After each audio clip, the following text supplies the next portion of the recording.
அடிக்கிற வெயிலுக்கு அடுப்படியில் ரொம்ப நேரம் நிற்காம குயிக் அண்ட் ஈஸியாக வெரைட்டி ரைஸ் செஞ்சு அசத்திடலாம் வாங்க. இன்னைக்கு என்னோட வே ஆஃப் ஸ்டைலில் லெமன் ரைஸ் எப்படி செய்யறதுன்னு வாங்க பார்க்கலாம். இதுக்கு ஒரு மிக்சர் ஜாரில் சின்ன துண்டு இஞ்சி, 3 பச்சை மிளகாய் உங்கள் காரத்துக்கு தகுந்த மாதிரி எடுத்துக்கோங்க. நல்லா ஃபைன் பேஸ்ட்டாக அரைச்சி வச்சுக்கோங்க. அதுக்கடுத்து ஒரு கடாயில் ஒரு குழிக்கரண்டையிலவே எண்ணெய் விட்டுட்டு கடுகு, கருவேப்பிலை போட்டுக்கோங்க. கடலப்பருப்பு, உளுத்தம் பருப்பு, முந்திரி பருப்பு ஆப்ஷனல், தேவைப்பட்டால் போடுங்க, இல்லைனா வேண்டாம். இதெல்லாம் போட்டு வதக்கினதுக்கப்புறம் நம்ம அரைச்சி வச்சிருக்க பேஸ்ட்டையும் போட்டு நல்லா வதக்கிக்கங்க. லைட்டாக கலர் மாறினதுக்கப்புறமா கொஞ்சமாக பெருங்காயத்தூள், அதுக்கடுத்து ஒரு லெமனை நான் பிழிஞ்சு எடுத்து வச்சுருக்கேன், அதையும் சேர்த்துக்கோங்க. கொஞ்சமாக லைட்டாக தண்ணி, கொஞ்சம் மஞ்சள் எல்லாமே சேர்த்து நல்லா மிக்ஸ் பண்ணி விட்டுட்டே வாங்க.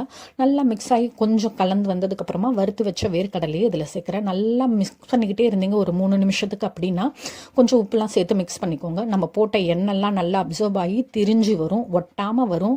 அந்த ஸ்டேஜில் நமக்கு இது ரெடி ஆகிடுச்சுன்னு அர்த்தம்.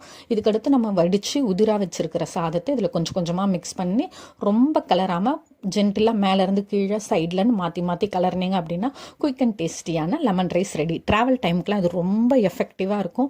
ஏன் சொல்கிறேன்னா, பச்சை மிளகா கூட நம்ம எடுத்து போட வேண்டிய அவசியம் இல்லை. ஒரு ஸ்பூனை போட்டோமா சாப்பிட்டோமான்னு போயிட்டே இருக்கலாம். நீங்களும் இந்த மாதிரி மெத்தடில் லெமன் ரைஸ் செய்வீங்க அப்படின்னா மறக்காமல் ஒரு எல்லோ ஹார்ட்டின் கொடுங்க. தேங்க்ஸ் ஃபார் வாட்சிங்.